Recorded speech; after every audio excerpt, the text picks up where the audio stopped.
I've been designing gardens for 30 years, and while I can honestly say that all of them have been enjoyable, there are a few that are truly special.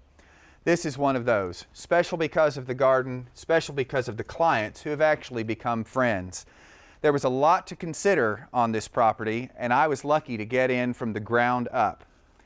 One of our most special trees on the property is this Kentucky yellowwood. It was only 7 feet tall when we planted it just 5 years ago, so you can see how much it's really grown. Obviously, it's in full bloom now in early May, and the pollinators, I don't know that you can hear them, but the bees are just buzzing in this tree. No threat to me at all, but this is one of the most pollinator-friendly trees that we have on the property. I chose Kentucky yellowwood for this spot because we have a limited space to plant in. Obviously, this is a planter that's built into this patio, and I needed a tree that has deep roots that don't run across the surface of the ground and that won't buckle the patio eventually.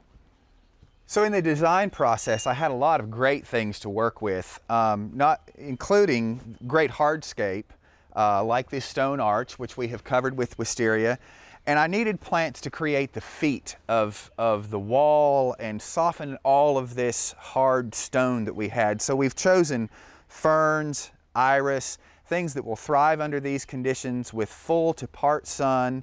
And we're here at just the right moment because we've caught it this year where the wisteria and the iris have peaked together. One of our many goals on this property is to become a certified arboretum.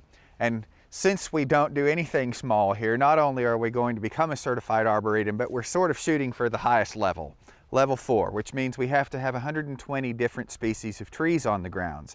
So while we were blessed to have quite a number of large trees here before construction began, we've also planted quite a number of new species. So one of the new species that we have planted is this Chinese fringe tree, which you can see is really spectacular here at the beginning of May. This show goes on for about 3 or 4 weeks, also popular with our pollinators and very, very fragrant. This is the Asian cousin to our native fringe tree, or sometimes called Grancy graybeard or American fringe tree, depending on which part of the country you're from. And behind me, we have this magnificent American holly that was part of the natural vegetation here on the property originally.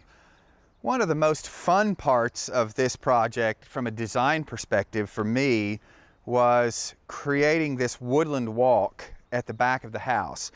We had slope to deal with, so we were able to build a beautiful meandering stone staircase and walkway that comes down the side of the hill. And then the goal was to kind of recreate the woodland effect. And I will say that we're not 100% native back here, but we're about 85 to 90% native. And the non-native species that I chose are species that I know will not end up down at the bottom of the canyon 20 years from now. They're well-behaved plants that I don't have to worry about escaping into the woodland. One of the most fun parts about this project for me has been the ability to use these native wildflowers in a setting that is very natural and conducive to their growth.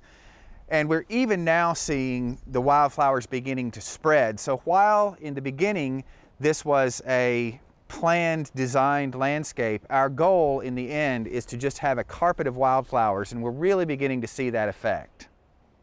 One of the fun things in this garden has been to experiment with some things that are a little rare and unusual. And one of those is this hybrid between our native sweet shrub, Calycanthus, and its Chinese cousin. And if you're familiar with Calycanthus, you know what our native looks like with little thin maroon petals. But as you can see, this one has flowers probably 4 times the size, 2.5, 3 inches in diameter, big wide petals. Unfortunately, it doesn't have the fragrance of our native sweet shrub, but it certainly has a more spectacular bloom. So as we let this staircase and stone pathway meander down the side of the hill, it was important to me to soften the edges of it and be able to have plants that cascaded over the edges of the rocks, plants that grew in between the cracks of the rocks. I didn't want it to just look like a stone runway down the side of the mountain, but something that really incorporated itself into the garden and kind of became one with it. One of the really important things in this garden was to take advantage of all of these sweeping vistas and views that we have here. From every point on the property, there is something to see. We really tried hard to take advantage of that. On the list of challenges here on the property, about a year ago, we had a big windstorm, and we had one of our largest trees come down.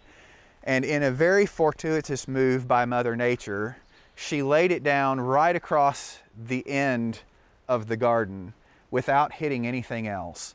And so we cleaned up the root ball. We had a gentleman come in with his chainsaw, clean up the root ball, and we've decided not to take the tree out, but to just let it be the end point to a beautiful natural garden.